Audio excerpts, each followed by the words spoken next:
গবেষকরা একটি তরুণ নক্ষত্রকে ঘিরে থাকা একটি ডিস্কের মধ্যে একটি বলয় আকৃতির ফাঁকে উইসপের 2b নামক একটি তরুণ প্রোটোপ্ল্যানেট আবিষ্কার করেছেন।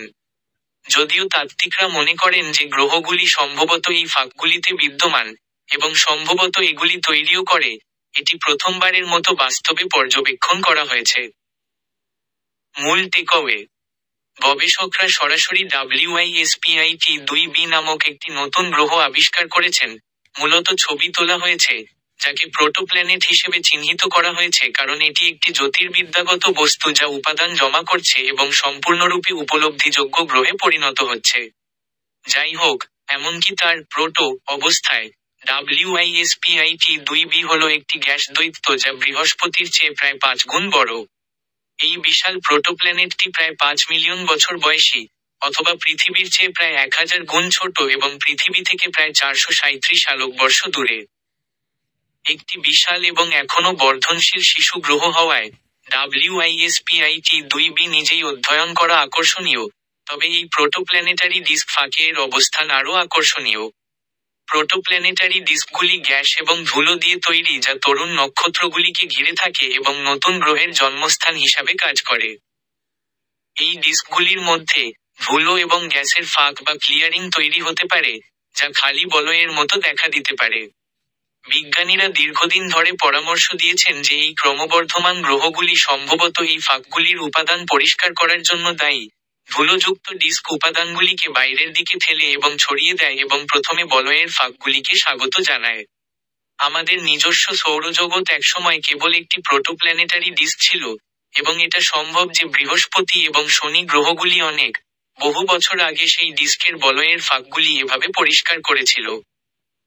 কিন্তু এই ধরনের ডিস্ক সহ নক্ষত্রগুলির ক্রমাগত পর্যবেক্ষণ সত্ত্বেও, এই বলয় ফাঁকগুলির মধ্যে একটিতে ক্রমবর্ধমান গ্রহের কোনো প্রত্যক্ষ প্রমাণ পাওয়া যায়নি।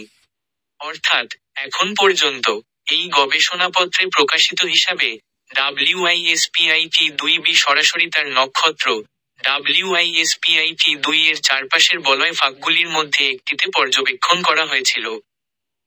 এই আবিষ্কারের আরেকটি আকর্ষণীয় দিক হল যে WISPIT-2b যেখানে পাওয়া গিয়েছিল সেখানেই তৈরি হয়েছে বলে মনে হচ্ছে, এটি অন্য কোথাও তৈরি হয়নি এবং কোনোভাবে ফাঁকে চলে গেছে। বিস্তারিত: WISPIT-2 নক্ষত্রটি প্রথম পর্যবেক্ষণ করা হয়েছিল very large telescope spectro polarimetric high contrast exoplanet research ব্যবহার করে, যা উত্তর চিলিতে অবস্থিত একটি ভূমি-ভিত্তিক টেলিস্কোপ যা ইউরোপীয় দক্ষিণী পর্যবেক্ষণাগার দ্বারা পরিচালিত হয়। এই পর্যবেক্ষণগুলিতে, এই নক্ষত্রের চারপাশের বলয় এবং ফাঁক প্রথম দেখা গিয়েছিল।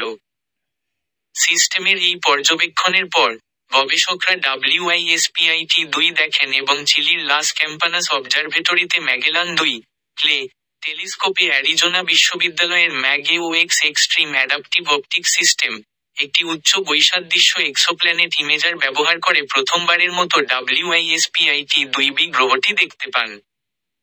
এই প্রযুক্তি এই আবিষ্কারে আরেকটি অনন্য স্তর যোগ করেছে। MAG-EOX যন্ত্রটি সরাসরি ছবি তোলে, তাই এটি কেবল WISPIT-2b শনাক্ত করেনি, এটি মূলত প্রোটোপ্ল্যানেটের একটি ছবিও ধারণ করেছে।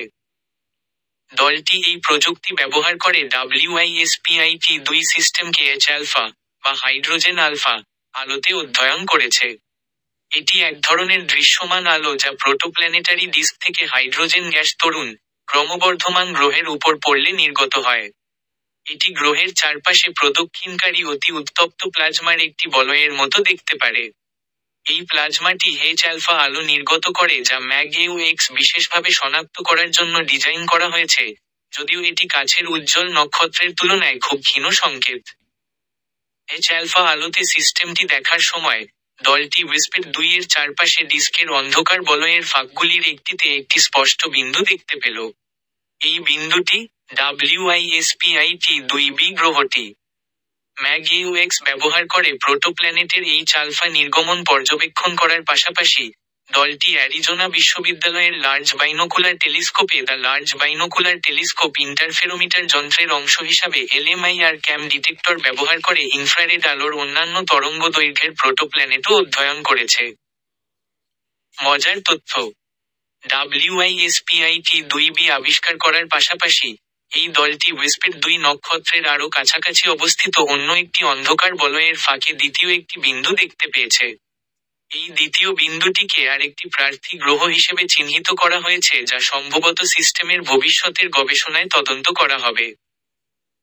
আবিষ্কারক WISPIT-2b আবিষ্কার করেন অ্যারিজোনা বিশ্ববিদ্যালয়ের জ্যোতির্বিদ লিয়ার্ড ফ্লোজ এবং নেদারল্যান্ডসের লেইডেন অবজারভেটরির জ্যোতির্বিজ্ঞানের স্নাতক ছাত্রী রিচেল ভ্যান ক্যাপেলভিনের নেতৃত্বে একটি দল।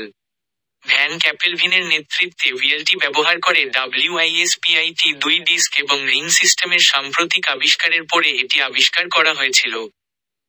এই আবিষ্কারটি wide separation planets in time WISPIT discovery of a gap H alpha protoplanet WISPIT-2b with MagAO X পত্রিকায় বিস্তারিতভাবে বর্ণনা করা হয়েছে, যা 26শে আগস্ট 2025 তারিখে অ্যাস্ট্রোফিজিক্যাল জার্নাল লেটার্সে প্রকাশিত হয়। ভ্যান ক্যাপেলভিন এবং গ্যালওয়ে বিশ্ববিদ্যালয়ের নেতৃত্বে একটি দ্বিতীয় গবেষণাপত্র একই দিনে অ্যাস্ট্রোফিজিক্যাল জার্নাল লেটার্সে প্রকাশিত হয়। এই গবেষণাটি আংশিকভাবে নাসা এক্সোপ্ল্যানেট রিসার্চ প্রোগ্রাম এর অনুদান দ্বারা সমর্থিত ছিল। ম্যাগ-ইউ-এক্স আংশিকভাবে মার্কিন জাতীয় বিজ্ঞান ফাউন্ডেশনের অনুদান এবং হাইজিন সাইমন্স ফাউন্ডেশনের সহায়তায় তৈরি করা হয়েছিল।